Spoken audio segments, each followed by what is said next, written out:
مساء الفل، اهلا بيكم في حلقه جديده من على الكنبه كنبه سمر. كان عندي سيشن كده، كنت عندي سيشن من شويه، فكانت مغلباني شويه يعني مخلياني افكر. فطلعت اتمشى على الطريق اياه، طبعا كلكم خلاص بقيتوا عارفينه.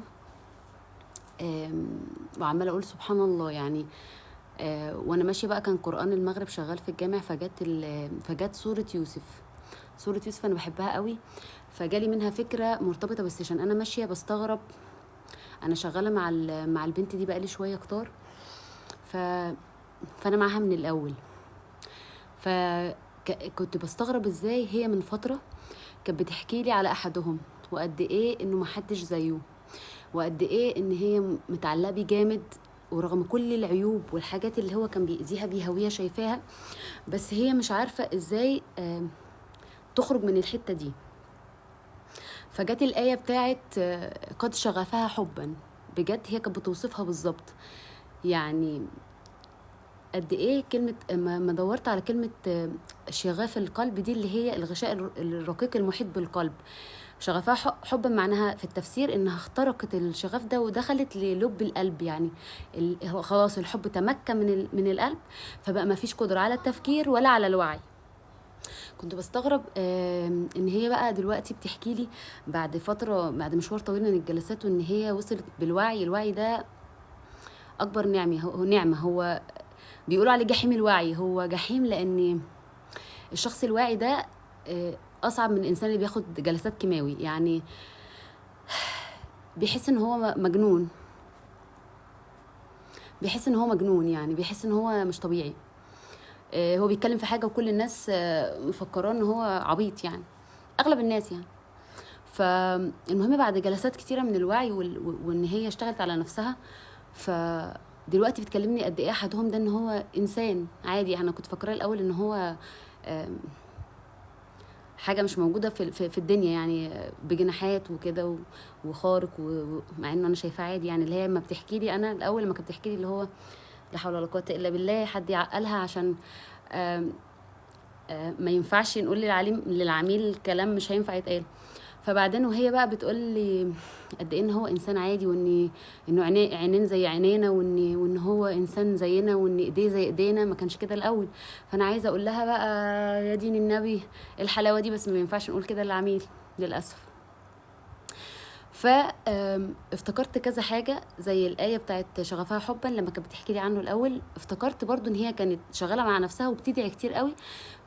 فده وداني لحتتين. اول حاجه ان سيدنا يوسف نفسه قال لربنا والا تصرف عني كيدهن اصبو اليهن. فنعمه كبيره قوي من ربنا ان ربنا ينور بصيرتك ويخرجك من حاجه تعباك، ومش بشطارتك، هي مش شطاره. يعني سيدنا يوسف نفسه نبي. فافتكرت برضو في نفس الصوره لما نسوا في المدينه، عارفين احنا طبعا بقى، ومش نسوة بس، يعني بيجتمعوا بقى في المدينة او في القرية او whatever المكان، وقعدوا يقولوا بقى على ستنا زليخة شوفي بقى ازاي وازاي وزوجها وامرأة العزيز ومصغرانا والكلام ده. كشرح يعني، هم بيتكلموا عليها ان هي ازاي عملت كده وازاي، لحد ما ايه، لما هي سمعت طبعا الكلام وصل لها فجمعتهم. بجد لقطة. انا بقى لما سمعت الآية دي وانا ماشية، وانا اصلا بفكر في السيشن، فحسيت ان هي ليها علاقة، وان انا لازم اقول الكلام ده عشان اوصل رسالة مهمة جدا، خصوصا في المكان عندنا وفي اماكن تانية كتير. فلما جمعتهم ولما شافوه قطعوا ايدهم. طب ما بلاش، طب ولما اجيبك بقى دلوقتي ولا اجيبك وبعد كده تقطع ايدك بقى من جمال اللي انا شفته، عشان انا مش شايفة بعيني. شغفها حبا ده يعني هي مش شايفة بعينها، هي شايفة بعين الحب. فهي بتفكر دلوقتي الانسان لما بيبقى في مرحله الحب دي، الحب اللي هو الشغف دي اعلى مرحله. يعني زي المرض خلاص، يعني صعب جدا، ده فضل من ربنا ان نخرج منها. فان احنا نتهم حد احنا ما عشناش اللي عشناه، انت مش شايف بعينيا بس انا بتهمك انت ازاي عملت كده. فلما جم وقطعوا ايدهم من كتر جمال سيدنا يوسف، ف يعني انا بتخيل موقفهم كده. وستنا زليخة طبعا مفيش تبرير لاي حاجه بتحصل، بس انا بتكلم عن الناس اللي بتلوم على بعضها. طب لما اجيبك دلوقتي ولا اجيبك بقى وانتوا تشوف الموقف اللي انت ما عشتوش، بس كده كده هتعيشوا وكده كده هتيجوا. طيب فقطعنا ايديهن وقلنا حاشا لله ما هذا بشر. فجي في دماغي الفكرتين. اول حاجه ان سيدنا يوسف نفسه نبي، طلب من ربنا يصرف عنه كيدهن، عشان ده الفتنه دي صعبه عليه جدا، صعب عليه جدا، فطلب من ربنا، وده فضل من ربنا.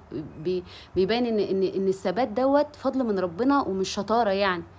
هو طبعا احنا بنعمل اللي علينا، بس لو ابتليت فاحنا عايزين بقى لما ما يكونش الحاجه متصله بينا او انا ما دخلتهاش نسكت.